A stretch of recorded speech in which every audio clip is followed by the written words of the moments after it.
الحمد لله رب العالمين، وصلى الله على نبينا محمد رسول رب العالمين وعلى آله وصحبه أجمعين. حياكم الله أيها الإخوة الكرام، وأسأل الله عز وجل أن يجعل هذه المجالس في ميزان حسناتنا أجمعين. وصلنا وإياكم إلى بنود البيعة التي سيبايع الأنصار عليها رسول الله صلى الله عليه وسلم. وقد سألوا رسول الله صلى الله عليه وسلم: على ما نبايعك يا رسول الله؟ قال: على السمع والطاعة في النشاط والكسل، هذا البند الأول. الثاني: وعلى النفقة في العسر واليسر. الثالث: وعلى الأمر بالمعروف والنهي عن المنكر. الرابع: وعلى أن تقوموا في الله لا تأخذكم في الله لومة لائم. وعلى البند الخامس: على أن تنصروني إذا قدمت إليكم وتمنعوني مما تمنعون منه أنفسكم وأزواجكم وأبناؤكم ولكم الجنة. يعني مقابل كل ذلك ما وعدهم بدنيا، ما وعدهم بمال، ما وعدهم بمنصب، وعدهم بالجنة. في رواية كعب التي رواها ابن إسحاق قال كعب: فتكلم رسول الله صلى الله عليه وسلم فتلا القرآن ودعا إلى الله ورغب في الإسلام، ثم قال: أبايعكم على أن تمنعوني مما تمنعون منه نساءكم وأبناءكم. فأخذ البراء بن معرور بيده ثم قال: نعم والذي بعثك بالحق نبيا لنمنعنك مما نمنع أزورنا، أي نساءنا، فبايعنا يا رسول الله، فنحن أبناء الحرب ورثناها كابرا عن كابر. قال: فاعترض القول والبراء يكلم رسول الله صلى الله عليه وسلم أبو الهيثم بن التيهان، فقال: يا رسول الله، إن بيننا وبين الرجال حبالا وإنا قاطعوها، يعني بيننا وبين اليهود هناك مصالح وهناك عهود ومواثيق، وإننا سنقطع هذه الحبال معهم وستظهر لنا العداوة من قبلهم، فهل عسيت إن نحن فعلنا ذلك ثم أظهرك الله أن ترجع إلى قومك وتدعنا؟ فتبسم رسول الله صلى الله عليه وسلم ثم قال: بل الدم الدم والهدم الهدم، أنا منكم وأنتم مني، أحارب من حاربتم وأسالم من سالمكم. وهذا ما يريده الأنصار من النبي صلى الله عليه وسلم. إن أظهر الله هذا الدين ونصره هل سيرجع إلى مكة؟ فقال: لا، بل الدم الدم والهدم الهدم، أنا منكم وأنتم مني. وبعد ذلك، بعد أن تمت البيعة، طلب رسول الله صلى الله عليه وسلم انتخاب 12 زعيما يكونون نقباء على قومهم.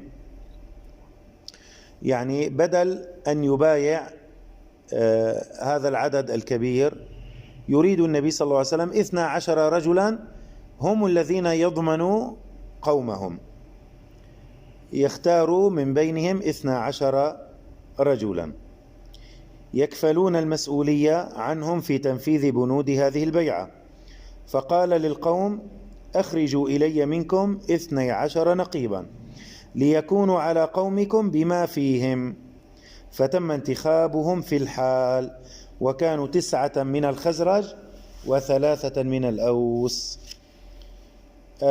أما أسماء الرجال من الخزرج: أسعد بن زرارة، سعد بن الربيع بن عمرو، عبد الله بن رواحة، رافع بن مالك بن العجلان، البراء بن معرور، عبد الله بن عمرو بن حرام، عبادة بن الصامت، سعد بن عبادة، والمنذر بن عمرو. وأما الأوسيين: أسيد بن حضير، سعد بن خيثمة، رفاعة ابن عبد المنذر ابن زبير. ولما تم انتخاب هؤلاء النقباء، أخذ عليهم النبي صلى الله عليه وسلم ميثاقا آخر بصفتهم رؤساء مسؤولين. قال لهم: أنتم على قومكم بما فيهم كفلاء، ككفالة الحواريين لعيسى ابن مريم، وأنا كفيل على قومي، يعني المسلمين في مكة الذين سيكونوا بعد ذلك مهاجرين. نعم أيها الإخوة، وبعد ذلك بدأ المسلمون من مكة يهاجرون باتجاه المدينة المنورة التي ستسمى بعد ذلك المدينة، بعد أن تمت بيعة العقبة الثانية، ونجح الإسلام في تأسيس وطن له وسط صحراء تموج بالكفر والجهالة، وهو أعظم كسب حصل عليه الإسلام منذ بداية الدعوة. أذن رسول الله صلى الله عليه وسلم للمسلمين بالهجرة إلى هذا الوطن، ولم يكن معنى الهجرة إلا إهدار المصالح والتضحية بالأموال والنجاة بالأنفس، مع الإشعار بأنه مستباح منهوب قد يهلك في أوائل الطريق أو نهايته، وبأنه يسير نحو مستقبل مبهم لا يدري ما يتمخض عنه من قلاقل وأحزان. سبحان الله، عندما نرى حالنا كيف أن هناك كثير من المسلمين تركوا ديارهم وأوطانهم وتركوا أموالهم وتركوا تجارتهم وهاجروا في سبيل الله عز وجل، نتذكر حال المهاجرين في زمن النبي صلى الله عليه وسلم. نعم، وبدأ المسلمون يهاجرون وهم يعرفون كل ذلك، وأخذ المشركون يحولون بينهم وبين خروجهم لما كانوا يحسون من الخطر. كان أول مهاجرين أبو سلمة، هاجر قبل العقبة الكبرى بسنة على ما قاله ابن إسحاق، وزوجته وابنه، فلما أجمع على الخروج قال له أصهاره أهل زوجته: هذه نفسك غلبتنا عليها، أرأيت صاحبتنا هذه على ما نتركك تسير بها في البلاد؟ فأخذوا منه زوجته، وغضب آل أبي سلمة لرجلهم فقالوا: لا نترك ابننا معها إذ نزعتموها من صاحبنا. وتجاذبوا الغلام بينهم فخلعوا يده وذهبوا به، وانطلق أبو سلمة وحده إلى المدينة. وكانت أم سلمة بعد ذهاب زوجها وضياع ابنها أصبح الولد عند أهل الزوج والمرأة عند أهلها والرجل في المدينة، حال صعب مأساوي. فمضى على ذلك سنة كاملة، وكل يوم أم سلمة تخرج من بيتها إلى طريق الهجرة وتجلس وتبكي حتى يحل المساء. بعد ذلك رق لها أحد ذويها وقال: ألا تخرجون هذه المسكينة؟ فرقتم بينها وبين زوجها وولدها. فقالوا لها: الحقي بزوجك إن شئت. فاسترجعت ابنها من عصبته وخرجت تريد المدينة. عندما سمحوا لها بالخروج أهلها، فأيضا أعاد أهل الزوج ولدها، فأخذت ولدها وخرجت في رحلة تبلغ 500 كيلومتر تقريبا، وليس معها أحد من خلق الله، حتى إذا كانت بالتنعيم تقريبا حوالي 10 كيلومتر بعيد عن مكة، لقيها عثمان بن طلحة بن أبي طلحة وعرف حالها وعرف ما بها، فمشى معها كل هذه المسافة لوحده، هو معها ومع ابنها، وكان يمسك بخطام البعير ويجره. فإذا وصلوا إلى مكان الراحة تركها حتى تقضي حاجتها وتفعل ما تريد من شأنها، وذهب بعيدا حتى إذا انتهت عاد إليها ومسك بخطام ناقتها حتى وصل إلى مشارف المدينة وإلى مشارف قباء، وقال: زوجك في هذه القرية فادخليها على بركة الله.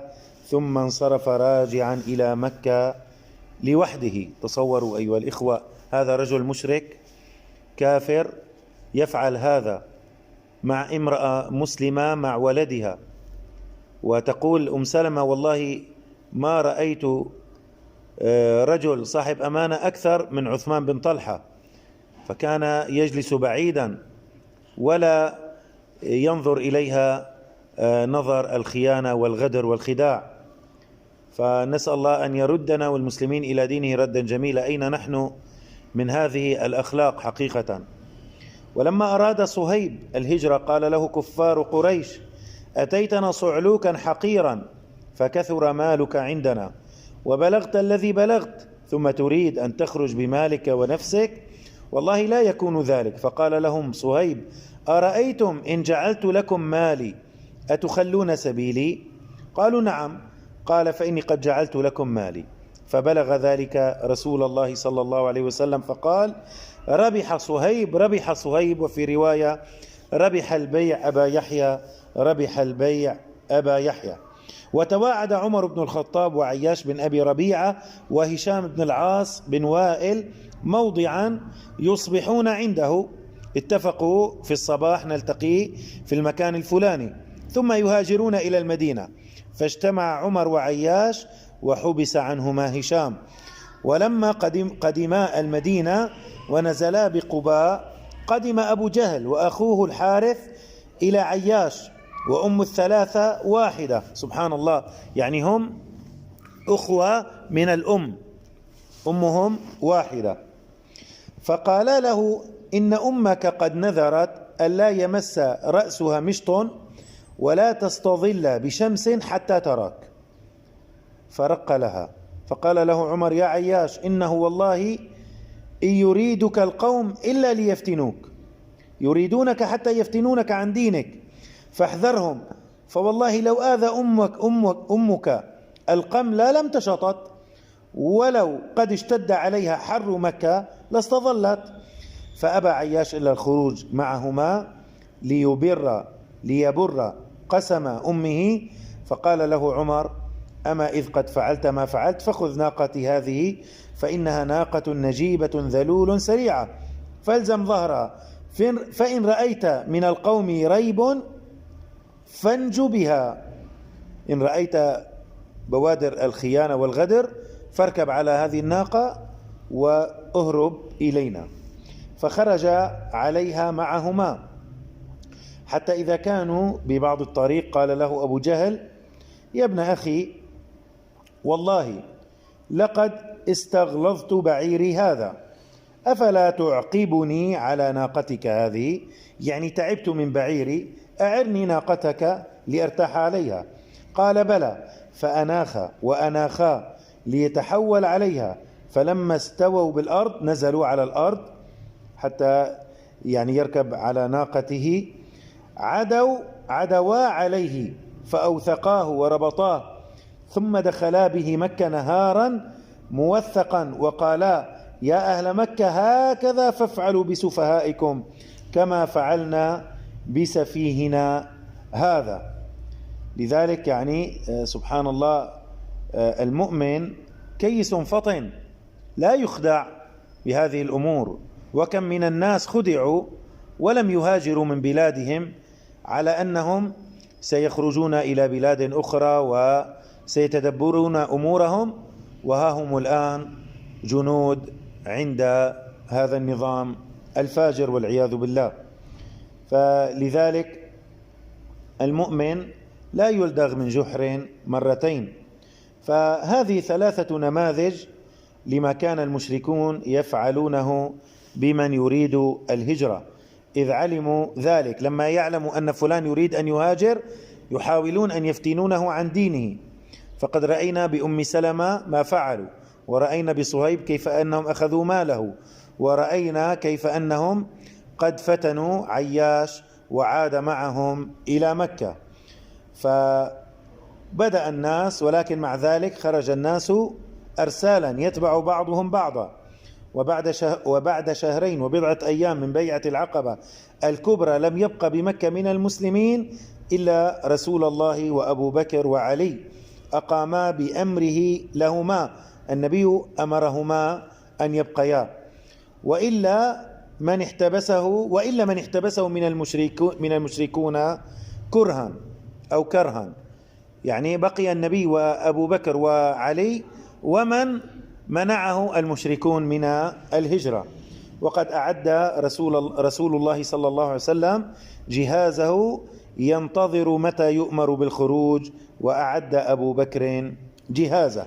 روى البخاري عن عائشة قالت: قال رسول الله صلى الله عليه وسلم للمسلمين: إني أريت دار هجرتكم ذات نخل بين لابتين وهما الحرتان، فهاجر من هاجر قبل المدينة، ورجع عامة من كان هاجر بأرض الحبشة إلى المدينة، وتجهز أبو بكر قبل المدينة، فقال له صلى الله عليه وسلم: على رسلك فإني أرجو أن يؤذن لي. فقال له أبو بكر: وهل ترجو ذلك بأبي أنت وأمي؟ قال: نعم. فحبس أبو بكر نفسه على رسول الله ليصحبه، وعلف راحلتين كانتا عنده، وهو علفهما على ورق السمر، يعني ورق الخبط، وشجر معروف عندهم. حبسهما وبدأ يعلفهما لمدة 4 أشهر تجهيزا لهذا اليوم الموعود. ماذا ستفعل قريش إزاء هذا الأمر الخطير؟ ما الذي ستقرره بعد ذلك؟ هل سيخرج النبي صلى الله عليه وسلم مهاجرا بسلام وأمان، أم أن هناك صعوبات ومعوقات لذلك؟ نعلم ذلك إن شاء الله في مجلسنا القادم. اللهم أعز الإسلام وانصر المسلمين، والحمد لله رب العالمين.